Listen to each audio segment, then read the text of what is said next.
fall this year and to learn about the research that is there. And we are really thrilled today to be able to hear from Dr. Kalavacharla. We know him as Cal, but Dr. Kalavacharla has been really an incredible leader in the state of Delaware for decades with the EPSCoR program. And we are happy to hear more about his research, because many of us know him through his incredible leadership at Delaware State University and the education outreach and diversity efforts that are run through DSU that are so successful and so part of the EPSCoR. But also he's a renowned plant biologist and has been doing a lot of research through EPSCoR and has continued to move up the leadership chain in Delaware State. So we are thrilled to have him talk today about some of the work that he and his students are doing. If you've ever had a chance to see Cal's lab, I'll tell you, it is a bustling place, or at least whenever he has visitors, it's a bustling place. But there is just students around, there's postdocs, there's layered mentoring. Long before we had layered mentoring, Cal was making that happen at DSU. So it is my pleasure to introduce Cal and to hear what he has to say. So thanks, Cal, and thank you for being here today. Thank you. Great. So thank you, Kent, Dr. Messer, and my colleagues in this EPSCoR effort. I was hired as an EPSCoR faculty at DSU back in 2006, and I didn't expect to be part of the EPSCoR team, but then it just happened, and it's a pleasure for me to be here and really talk about research. Probably this is the first time in all these years that I've actually I'm talking about the research that we do, because we usually talk about all the other fun EPSCoR stuff that we do, and mostly it's not research, especially when we have these meetings. What I'd like to do, and this is a great idea that Katie and Amy and the rest of the leadership team have started, is to have your talk start with graduate students. But I'm gonna have at least 2 graduate students, and then my folks know me that I'll call upon them suddenly, just like all my prior mentors did, and at least one of my students is traveling. So if he's there, he can talk about it. If he's not able to, I'll talk about his slides. But with that, I'll introduce Daniela Rivera. And Daniela is, well, I mean, she's on my left here, smiling right here. Give a wave, Daniela, and unmute yourself. That's great. Hi, everyone. Right, great. And so what I'll do is I'm going to go ahead and share my screen, and hopefully that's her PowerPoint presentation. I'll go to the presentation mode, and then Daniela can take it away. Okay. Good morning, everybody. My name is Daniela Rivera. I am a recent graduate student. When I say graduate, I mean I just graduated with my bachelor's from Del State University, and now I am a master's student with Dr. Cal in his lab, the Molecular Genetics and Epigenomics lab. What else could I say? I graduated with a bachelor's in science of agriculture. So I was doing pre-vet, and now I'm doing a master's in plant science. So we can go ahead and go to the next slide. Okay, so I wanted to, I know we mentioned layered mentoring, but I also wanted to talk about it just because I am a part of that, and I have experienced that both undergrad and graduate student. So basically what we have here is everyone within the lab working together in the program, where everybody has, regardless of what level you're on, you have a mentor, right?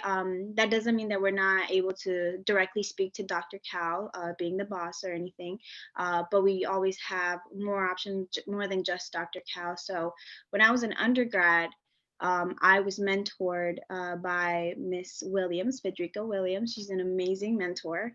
She really went through how to work everything in the lab, especially safety procedures. From there, I was able to work with Dr. Todd. Dr. Todd was my mentor as well during the summer, because I had a summer internship in the lab as well, working with Spartina. And I think the really cool part about this layered mentoring is I never felt the need to go beyond the lab, just because help was always provided within. And even if I did need extra help, I could always go to Dr. Cal. Dr. Cal's office is literally right in front of our lab. So that was always super, super helpful. And he always makes time for his students. So I couldn't have asked for a better lab, as well as the mentoring process.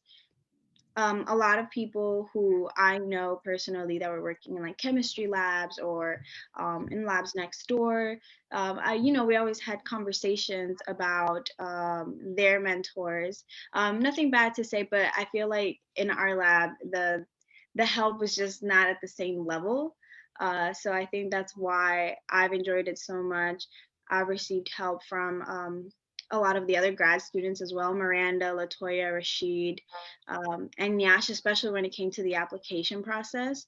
Super, super helpful, especially now that I'm barely starting that to write like my research ideas, my hypothesis. They're helping me with that as well. So I think that's very, very helpful. We can go on to the next slide, Dr. Cal. Okay, and then just like I mentioned, I just now started, this is my first semester being a grad student, so I am still working on what my research is going to be about. So I'm going to talk a little bit about my summer research, which was in 2019, around June to July. So I was a summer cyber scholar for the EBSCOR project in WiCCED. So basically what I did working within the lab, I did research that consisted of identifying salt responsive genes that were associated with salt tolerance in marsh grass. So basically the transcriptome of Spartina being made up of like really exceptional genes. So they activate and respond when confronted with salt and metal stresses.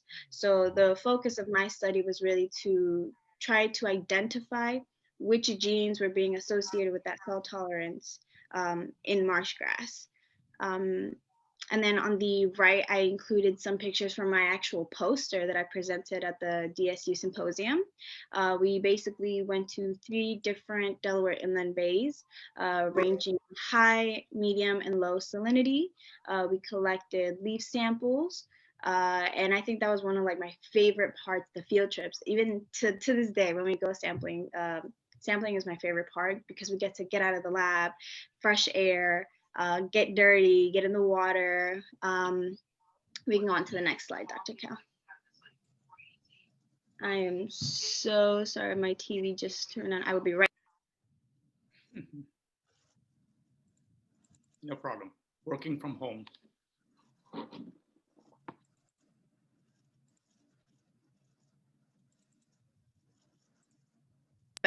Sorry guys, my TV turned on out of nowhere. So for this slide, I included, I'm sorry? That's okay, go ahead, Danielle. Okay. For this slide, I included actual pictures from the Delaware State Symposium for my summer research.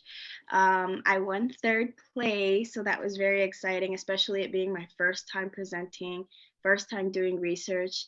It meant a lot to me. Maybe it was 3rd place, but it was 1st place in my heart. So as I was mentioning, leaf tissues were collected from 3 different sampling sites, Rehoboth Bay, Cedar Creek, and Murder Kill River. And those places were specifically chosen because they do offer high, medium, and low salinity. So there is that nice variation. From there, those tissues were brought back into the MGEL lab, and they were used to amplify those salt responsive genes. That was carried out by PCR in order to test for differential expression of the selected salt responsive genes. And then as of conclusions from that research, 7 gene primers that were tested. So from those gene primers, only 7 actually activated, and we were able to see how they played a role in salt tolerance. And in the picture, you can see my lovely mentor throughout the summer, Miss Frederica Williams. Great help. The environment itself in the lab, I couldn't really explain. I can't really put words to it. It's helpful, it's diverse, it made me feel welcome. Again, I really emphasizing it was my first time doing research, first time presenting in front of people who were basically grading my stuff. So So this next slide, I included some photos from from times we've gone sampling collection. This time we've gone to Savage Ditch.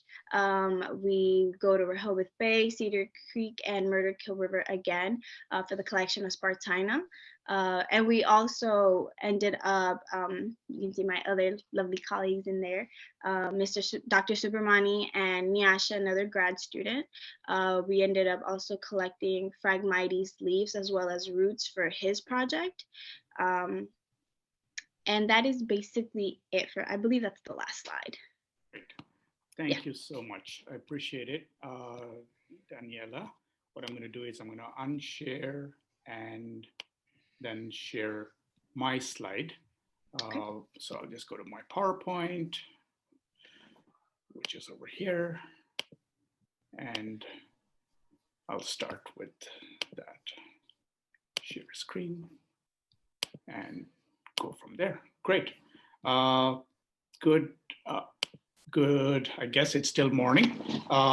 This is the title of my research presentation, Unraveling the Genomic Complexity of Marshgrass Salinity Tolerance and Interaction with Nutrient Uptake in Delaware.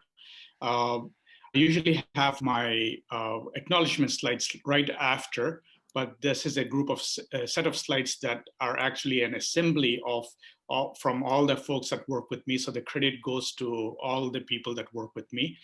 I'll start out with the actual thread 4 slides, and the credit for this goes to Dr. Gulni Osbey as well as to Dr. Stephanie Stotts, who are co-leads from Wesley as well as DSU. And Gulni is the lead for the DSU Team 4. And we have various different objectives here. And I think one of them is cut off. Sorry about that, but really we have oysters and then tidal forests, and then we have marsh grasses. There's 3 different pieces to this. And then we have a whole bunch of collaborators from UD, Wesley, Deltech, as well as DSU on here. So oysters, forests, and grasses. So today I'll be talking about grasses. And this is some of the more further details of this. And I'm going to focus on the molecular mechanisms as well as nutrient and salinity stresses. So this is a integrative interdisciplinary approach that we are following. And we really want to take from all the various experiences that we have had in our educational careers as well as in our research. And this includes not only work in the field, which you see on the top left-hand side, for me, left anyway, and then greenhouse work, but also putting together a whole bunch of areas. And with the focus on coastal salt marsh grasses, as Dr. Messer mentioned, I am a plant biologist. I work in plant genetics, plant microbiology, and plant genomics and bioinformatics. And that's what our team does. So we're trying to put together a whole number of areas that include physiology, biochemistry, epigenomics, and transcriptomics, nutrition or nutrients, as well as morphology, all of those to understand the role of these very important biofilters in the environment. And then just as I mentioned earlier, I've got 2 other graduate students on standby here who will speak very briefly, given that we might be running out of time. It's already 11:15, so we've got about less than 30 minutes to finish this talk. So they'll talk about their areas as well. So this slide is basically our trying to understand nutrient uptake mechanisms and salt tolerance in the marsh grasses. And as this picture in the left is actually taken from our proposal, and we have the impaired segments in each of Delaware's watersheds. You probably can't see this little box here on the left-hand side very well, but it's basically in yellow, orange, and red, the different impairments that we see here, and we've tried to kind of match with that. So we have a salinization gradient, which is from low salinity to medium salinity to high salinity, as we'll talk about.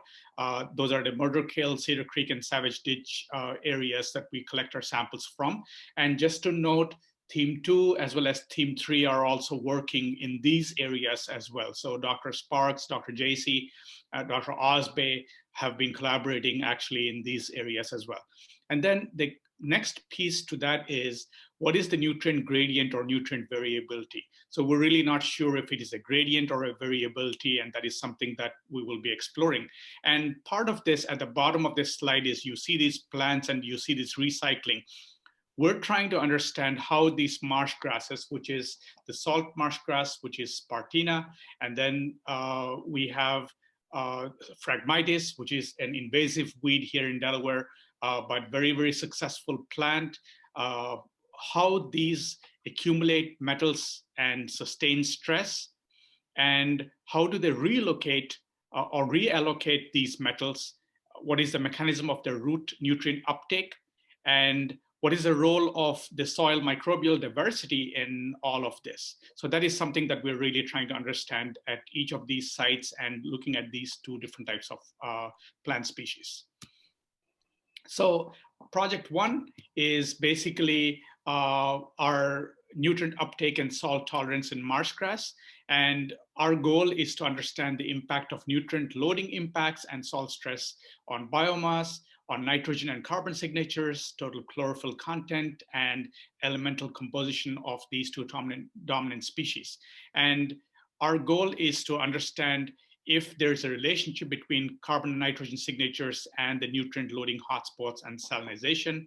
That's one. And then how do foliar chlorophyll and elemental concentrations and biomass change with the different combined magnitudes of nutrient and salt stress. So you can see here Spartina on the top, and then we have Phragmites at the bottom right.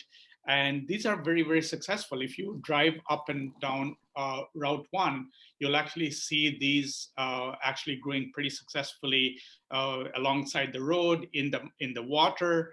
And a particular point that I want to make about Phragmites, which is our invasive weed here in Delaware.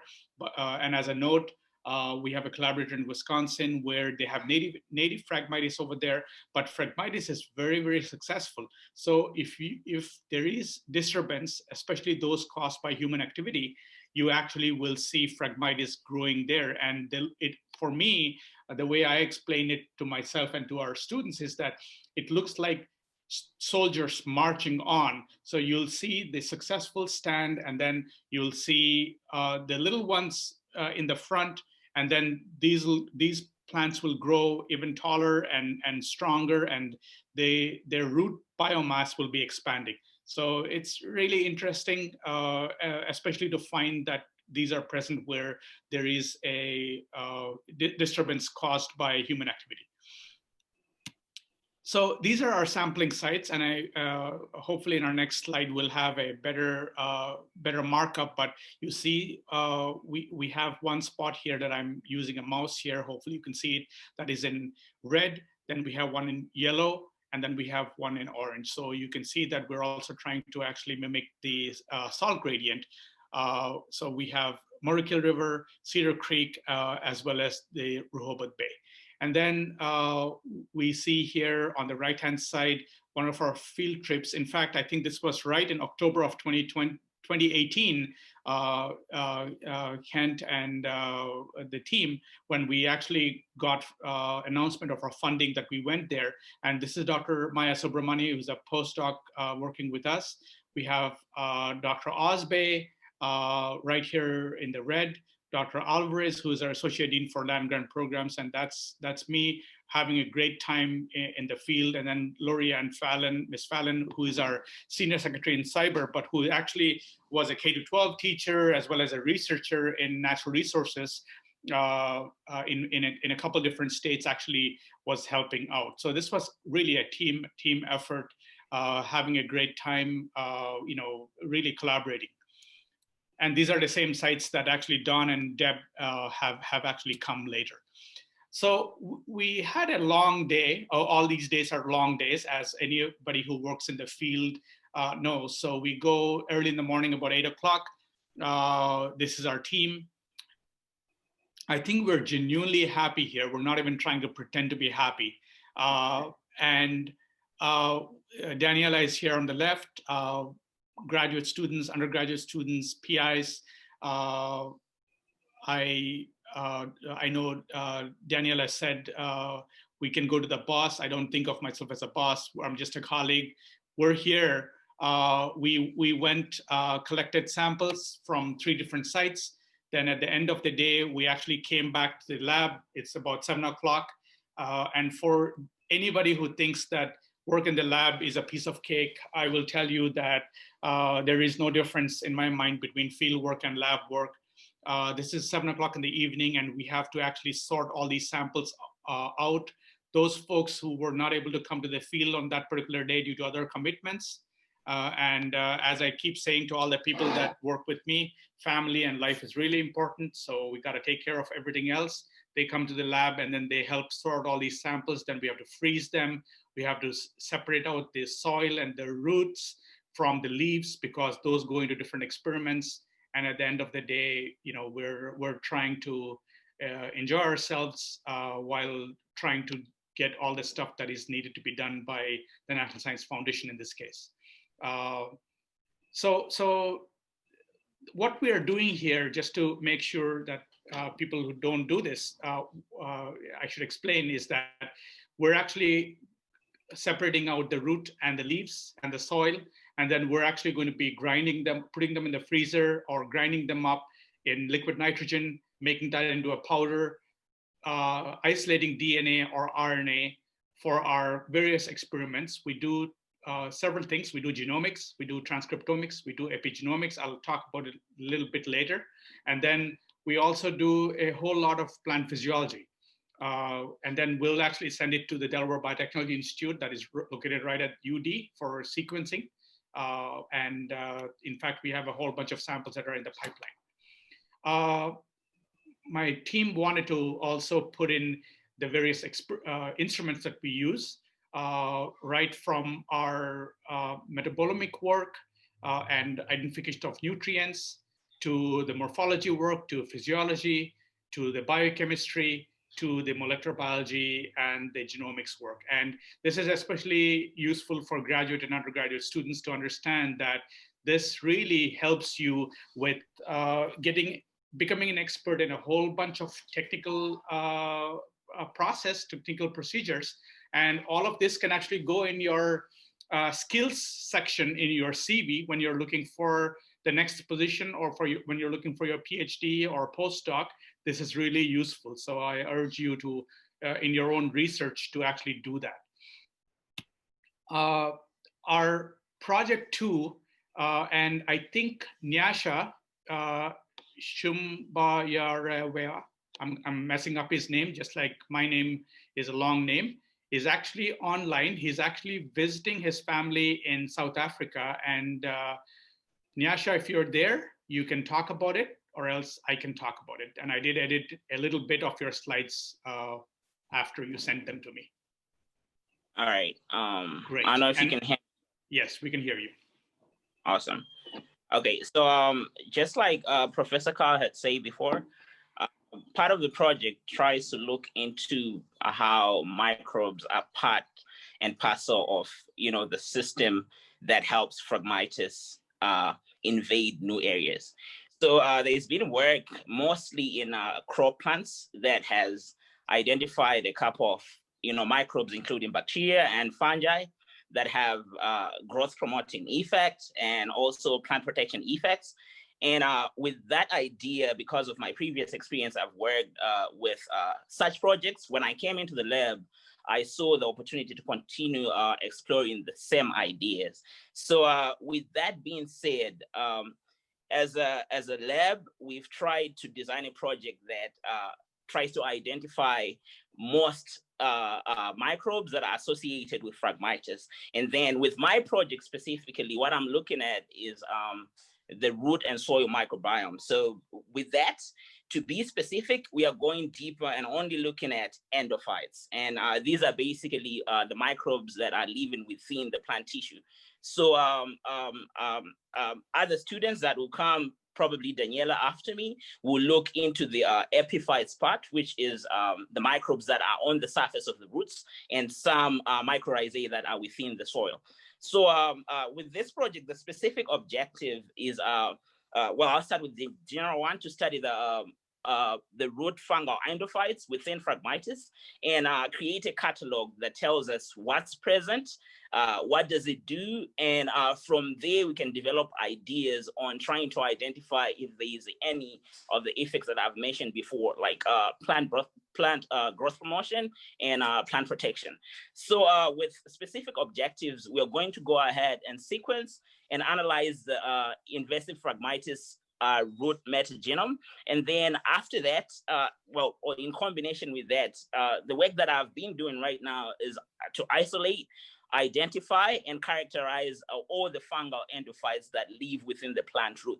And then after that, we are going to go ahead in the future, maybe this coming year, and evaluate the salinity, stress tolerance, and other characteristics of the isolated microbes, because we can only deal with the ones that are culturable in trying to, make those discoveries. So the metagenomics part comes in to help identify what's not cultivable, and then with the culture techniques, you're going to be able to identify what we can cultivate, and with that, we can further propagate and apply into different systems, maybe other plants, for example, wheat, and see if there is any effect on non-host plant, which has been work that's common in cropping plants. For example, maize and beans, there has been, cocktails of microbes that have been developed to promote plant growth and also for protection against other plant pathogens.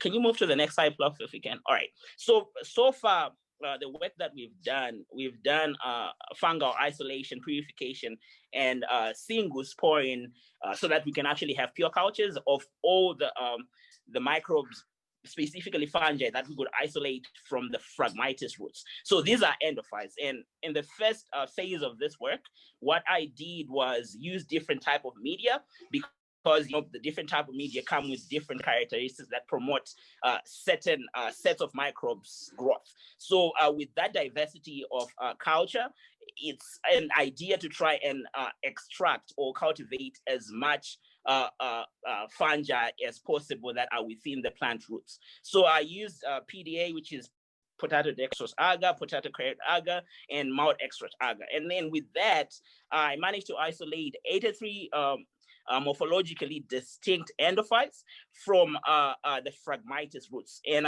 the protocols that we used are basically techniques that are common in cropping plants. And then we went on, and for the cataloging part of the work, we stored inoculums of the pure cultures in -80, just in DI, autoclave DI water.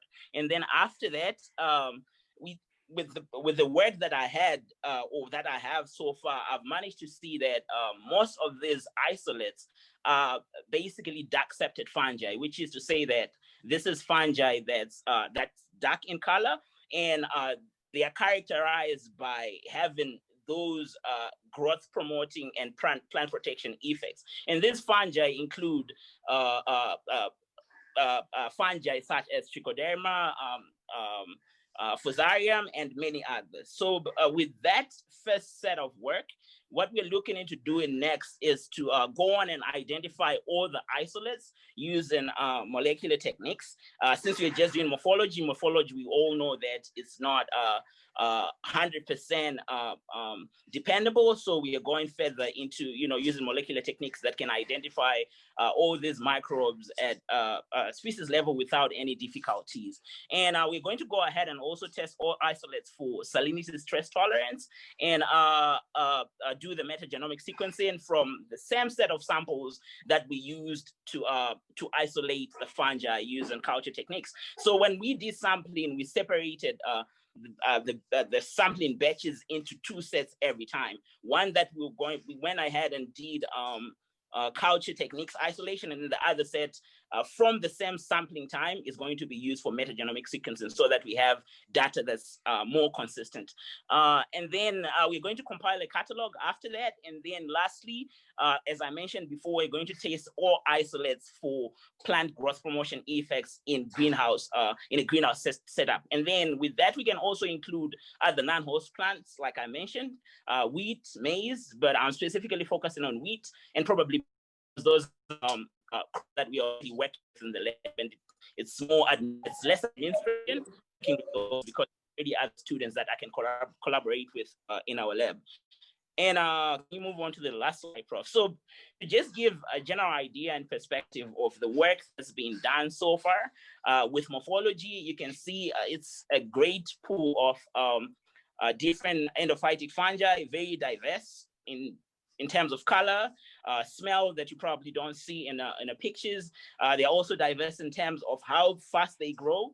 And there is also diversity in terms of just the exudates they produce. So you'd see that in the media that's within those petri dishes, there's different colors at the very edges of the plate, which resemble sometimes exudates that could maybe have that are effective in protecting the plant most of the times, because it's these other substances that the microbes produce that have either carcinogenic effect, or they have, depending on the fungi, they might have effects of repressing growth of other fungi within the same system. So that's towards the direction that our research wants to take, and see what is it exactly that's within these substances that causes maybe other microbes to grow slowly, or maybe the plant in itself to grow faster.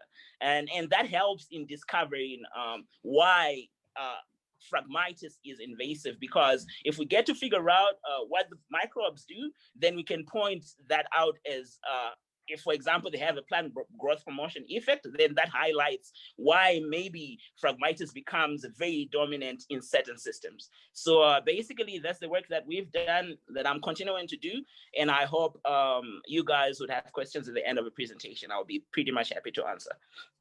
Great, thank you, Nyasha. It's good to know that you're, well, it's the first time I'm learning that you're smelling all these different isolates. So, okay, we'll have to talk about that a little later. But wonderful, okay, great, thank you. The next project is actually another graduate student of ours, Miranda Penny, and Miranda is also online, and she will talk on this. In fact, she was working on EPSCoR work before that as well. So Miranda. Thank you, Dr. Kal. And I did modify it probably slightly, so you can go with it. Perfect, thank you so much. So I see you only have a few minutes left here and quite a few slides, so I'll try my best to be brief for you. Right. So my project, I'm working with Spirobolus alterniflorus, previously Spartina, and the overall goal of my project is to better understand the salt tolerance ability of this plant. So it's well understood that Spartina alterniflorus, Spirobolus, is able to use all the known salinity tolerance mechanisms in plants. However, there's still a lot that we don't understand about how this is achieved in this particular species in salinity levels as high as seawater, which is very extreme. So as we do know, this phenotype salt tolerance is a very complex trait. It's controlled by a number of small gene effects that work together to create a diverse number of cellular responses. An example of these cellular responses that results in the tolerance phenotype would be ion exclusion at the roots. So the goal of my project is to observe this on a number of different levels. So I would like to be able to observe metabolite flux in these cells under stress, as well as differential gene expression that's happening at the time. So for a little bit of background, you can look to the right. Most of us probably recognize the central dogma of biology, DNA to RNA to proteins. However, there's an often neglected step after proteins, which is metabolites. And for those who don't know, metabolites are a huge class of tiny molecules that are present in all cells and living organisms and have a huge variety of functions. A well-known metabolite in salinity tolerance in plants would be proline, which can act as a compatible osmolyte. So the goal of my project is to use transcriptome data that was previously collected from this marsh grass at 3 different salinity levels in order to see how these plants on a physiological level in their cells are able to tolerate the salinity and what different groups of cells actually control these responses. So the first step in my project is to predict enriched or depleted metabolite pathways across the salinity exposure gradient. So I'll be doing this analysis by approximation by actually looking at contigs of differentially expressed genes in Spirobolus and comparing it to a KEGG database for our reference plant, which is foxtail millet. So with this, I'll be able to see what types of metabolites may be up or down regulated in these plants under different stress levels. Alongside this, I will also be developing a co-expression network for the identification of unique genes and gene hubs that are associated with this pathway expression. Next slide, please. Thank you. So I have here 2 examples from the literature of what the end results should look like after I'm completed with both of these types of analyses. So on the left, figure 1 is an example of a scatter plot of enriched KEGG functional pathways in foxtail millet that was put under drought stress. So here you can see all the different types of metabolite pathways that may be enriched or depleted across their different treatment groups. And these different circles just represent the number of genes that are involved in this, in these up and down regulations, along with their significance. So I'm hoping to be able to put together something like this in the end that shows all of the different metabolites that may be up or down regulated in our plants under salt stress. And to the right in figure 2 is an example of a co-expression network. And this is a really cool chart because you can see how all of these numbers of different genes work together in order to produce a physiological response. So while these graphs may not be as exciting as looking at maybe fungal isolates, they actually give us a whole lot of information. So the overall goal at the end of this will be able to use this information in order to identify a number of key biomarkers for the salinity tolerance phenotype. And this information can be used not only in plant breeding in order to develop salinity tolerance crops such as wheat or corn, but also for restoration efforts in the state. And that's it for me. Thank you, guys. Yep. Thank you. And I have to point out that even through all of COVID, the lab has been open. In fact, at DSU, we had prioritized graduate student research over the summer to make sure that we were still able to meet our targets. And all the grad students, including Miranda and Yasha and Daniela, have been working on this. Miranda actually modified her project to make it more of a bioinformatics project, given some of the limitations that we had.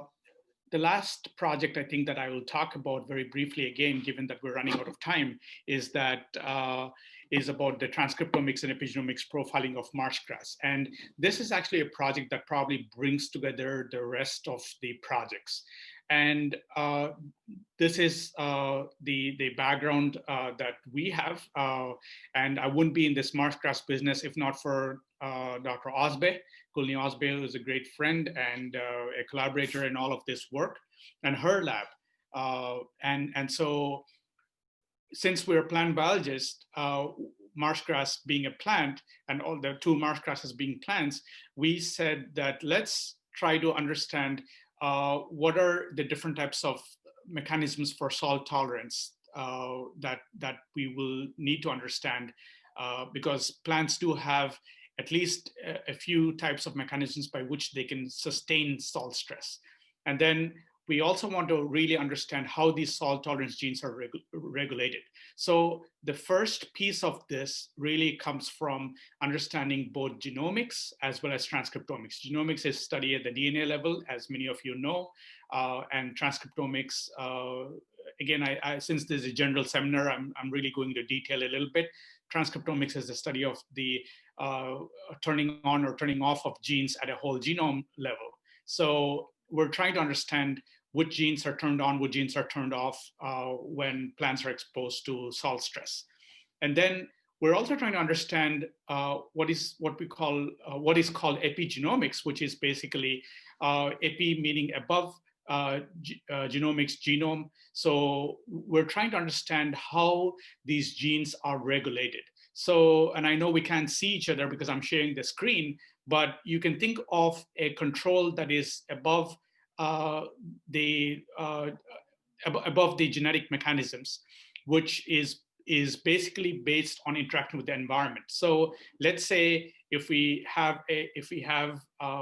really cold weather, okay, and the plant may react differently compared to how it is when it is really sunny and warm out there.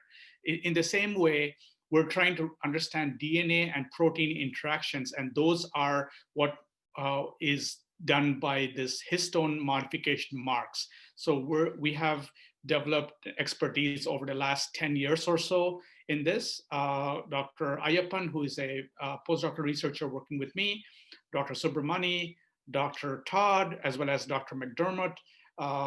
These are all folks that you will see in the acknowledgements, but these are all folks who have been working in general on all of these different topics.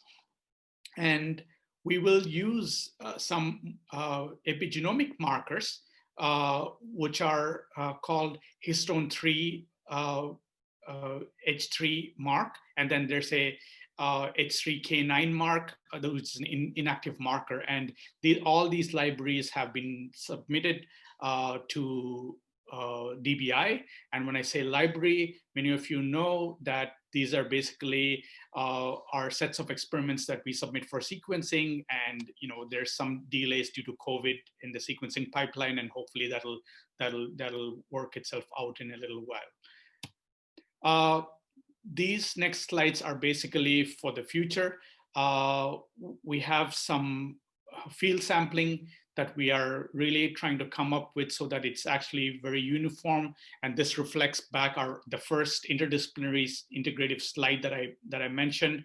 We really want to have plant samples and the soil biochemistry, soil nitrogen cycling measurements, all of those conducted in a very statistically sound manner. So we have a sampling design, and we usually have biological replicates that we actually collect, 3 biological replicates, and then there will be technical replicates within that, so that we can make sure that whatever results we obtain are actually going to be sound and supported. And then same thing for our greenhouse experiments, and this goes back to what Nyasha just talked about, where we might try some of our microbes on some of these plants. So of course we will have to have our native Spartina in the experiments as well, in addition to the other crop species. So we will be trying that as well. So this is just for the future. And with that, with about 15 minutes to go to leave for questions, I'm going to acknowledge all the people that work with me.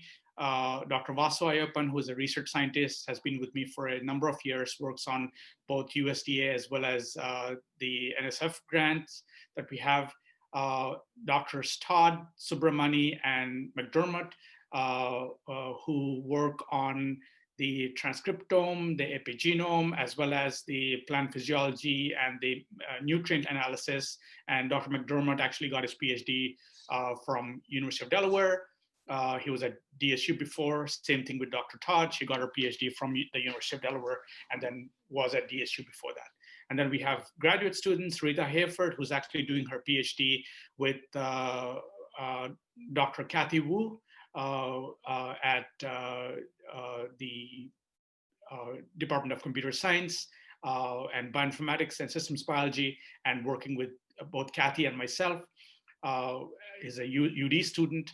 As well as we have Miranda, Latoya, Nyasha, Rashid, and Daniela, who work as graduate students. Latoya and Rashid work on wheat and beans and are supported by other funding that we have.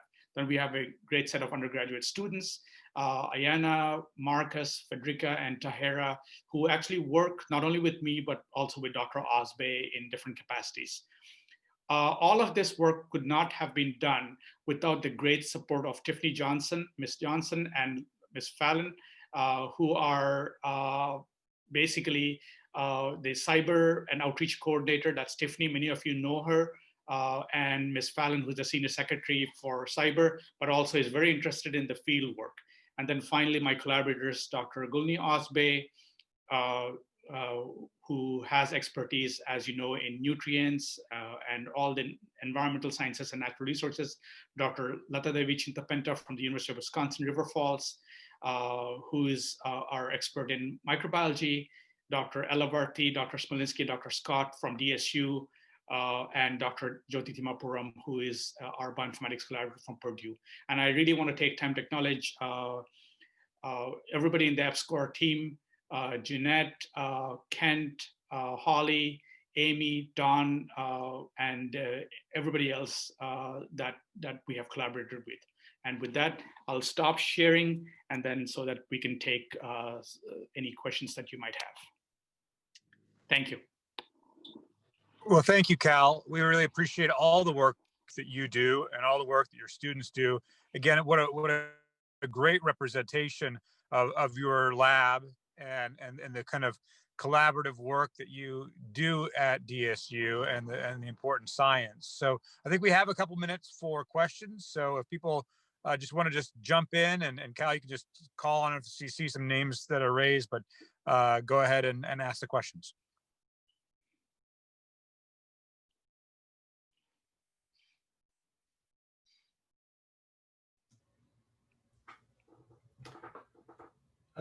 I'll go ahead, Kent. It's Michael Blaustein. I'm just curious, it was alluded to a few times how to apply some of these learnings to crops. So what does that pathway look like? You know, how would what you learn about either at the molecular level or the root environment level, you know, get carried over to beans or corn, and who do we need to collaborate with to kind of help make all that happen? Right, absolutely. And I know, Michael, that you and I have talked about this before, especially for the spin-in projects that OEIP works on. And I think with this set of graduate students and postdocs that we have working in our group, I think there is actually a real opportunity for us to think about this at the application level. I am a basic and applied scientist, and at the same time, given everything that we do, it's sometimes very difficult to actually take one hat and then replace it with a different hat.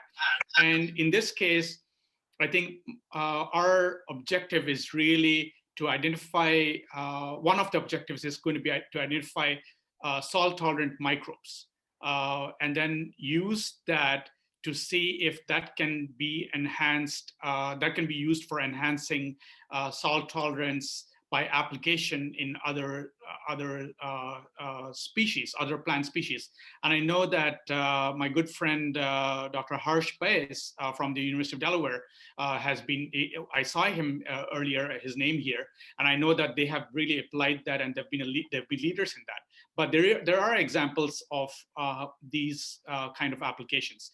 The other piece that Rita Hayford, who is our PhD student working with Kathy Wu and myself, one of the goals of her PhD project is to actually bring together all these different pathways. So when plants, and I'm sure it's the same for animals, are attacked, whether by biotic stresses or abiotic stresses. So for example, the fungi, fungal pathogens, bacterial pathogens, as well as heat, drought, salinity, so on and so forth, many of these pathways intersect. Many of these responses are common.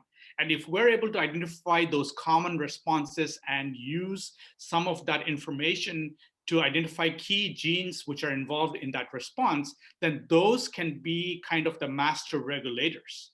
And you know, it's funny how some things that you worked on like 20 years ago come back. And when I was a postdoc in the US wheat EST genomics project, we were actually working with some master regulator genes there.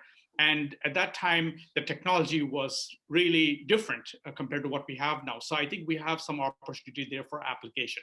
But of course, all of this is wonderful to say, but then when you put this into a breeding environment in the field, and Dr. Subramani and my graduate student Rashid are working in beans with my bean breeder collaborator and friend in Nebraska, many things change. You know, what you see at the lab level and the greenhouse level change. So we're really trying to work with the various levels here. So yeah, but that's something for us to, you know, I think talk further. Maybe Michael, we can have a meeting with our lab and try to explore some ideas down the road. This semester at least. That would be a good idea. As you said, take the basic of science and help put it up to people who can advance the application side. Yeah. Really neat. Thanks. Yeah, thank you.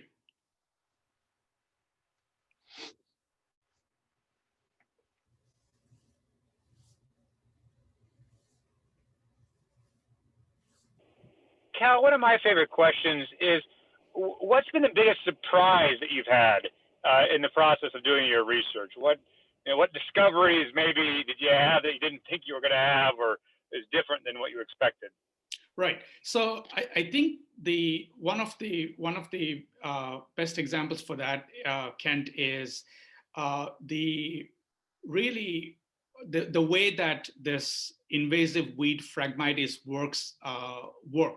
So I've been interested in how plants become weeds and the various competition and circumstances that lead to a plant being classified as a weed in a particular environment, and then in a different environment it might actually be a very useful crop species. I think the way, I've been driving down Route 1. Some of you know that I live in Pennsylvania, or most days I live in Pennsylvania. And so I've been driving Route 1 for a long time. And I've noticed Phragmites grow on the side of the road. And I know it's a plant, and I've always been fascinated. But until I started to work on this particular part of the EPSCoR project and working specifically with Gulni and her team and Karuna Chindapenta, who is up in Wisconsin, who was back in Delaware before that. I never thought about this plant as that big change species in a human environment, or a human disturbed environment.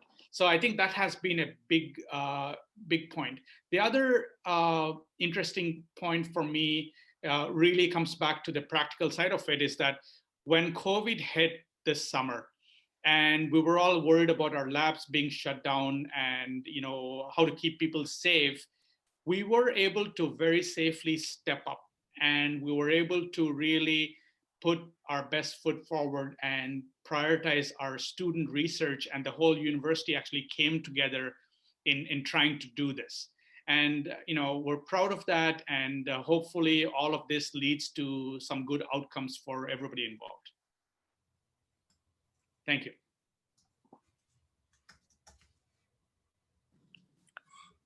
Hey, Cal, I have a question. Hey, Harsh, how are you, man? Good to see you. Same here. Do we know that the salt tolerance per se is very specific to the invasive haplotype of Phragmites compared to the native? So that's something that we are actually exploring, Harsh.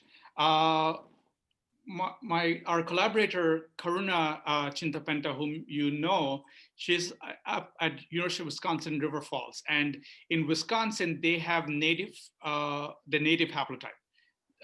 And I'm not sure if we have native here in Delaware. We do. We do, okay, yeah. Yeah, so it's in the Odessa Bay. So okay. Just very close to Middletown. Oh yeah, sure. So we haven't explored that. But that's actually that's something that we can definitely kind of look at. But yeah, I'm not sure about whether the salt tolerance is specific or not. But that's something that we can definitely work on. And we do have a small hydroponic system that we are actually set up to understand salt tolerance in one of our last projects. So that can be easily doable. So the guy whom you should talk to right. basically look at the native haplotype within Delaware is Bob Meadows. He's okay. He's at Denrec. Okay. So he'd help you out. He's extremely knowledgeable about identifying native haplotypes, because Absolutely. they are a little bit difficult. Yeah. So Bob Meadows, I can send you a link. Absolutely. His email contacts. Yeah, sure. Yeah. Thank you. Great presentation. Thank you. Yeah. Thank you. I have a question. Yes. Hi, Stephanie. How are you? Hi. Did you regret wearing shorts into the saltgrass? No, actually, it was a fun day. It was okay. Usually cuts me up. I wouldn't wear shorts. All right. Right. I think that particular picture was from the Rehoboth Bay area, and there I think, and again, my team and I think Covell was actually explaining this. And again, since I come from a different background and he comes from a different background, they were explaining that even though there is a lot more salinity there down south, the nutrient load is lesser, at least in his preliminary observation. So they were much smaller. The plants were much smaller. So, but yeah, great question.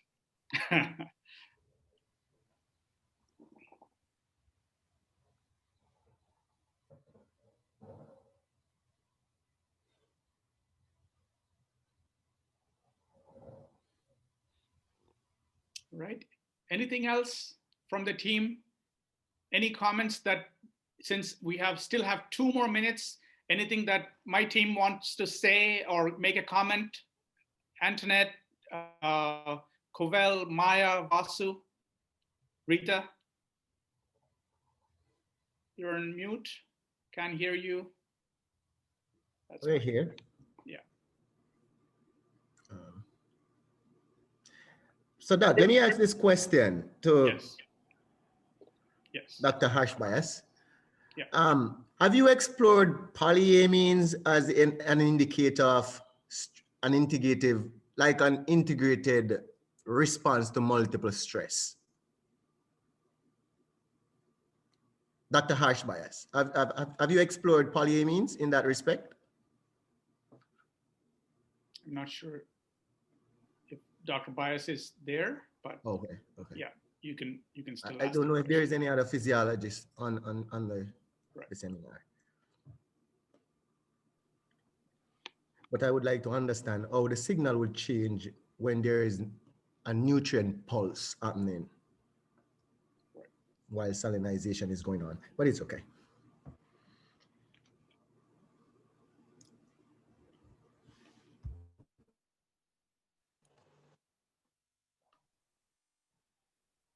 All right, Katie, I think that's it. Maybe. Oh, there you go, Nyasha. No, I just wanted to say that maybe it's just a comment on top of what Daniela said, that the importance of the mentoring or layered mentoring program, I feel like it can never be overemphasized, because I've seen the importance of that in how, just basic personal management. It helps us as grad students to be a little bit more responsible, because you actually have to leading somebody else and showing them the path. So it gives you that extra people management and personal management skill. So I feel like it's very important. And in as much as research is also important for us, I feel like that's part of our personal development as professionals. And it really does a great job. And it has done a great job so far for my skill set. Great. Thank you, Nyasha.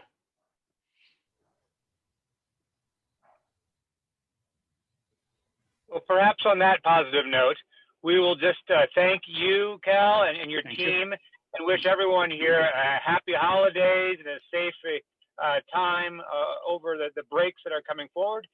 Please be looking for upcoming seminar series coming in the spring and winter from other people in Project WiCCED, and we thank everyone and wish everyone the very best. Yeah, thank you for the opportunity. Appreciate it. Thanks, Katie. Thanks, Ken. Thanks, Amy. Bye-bye.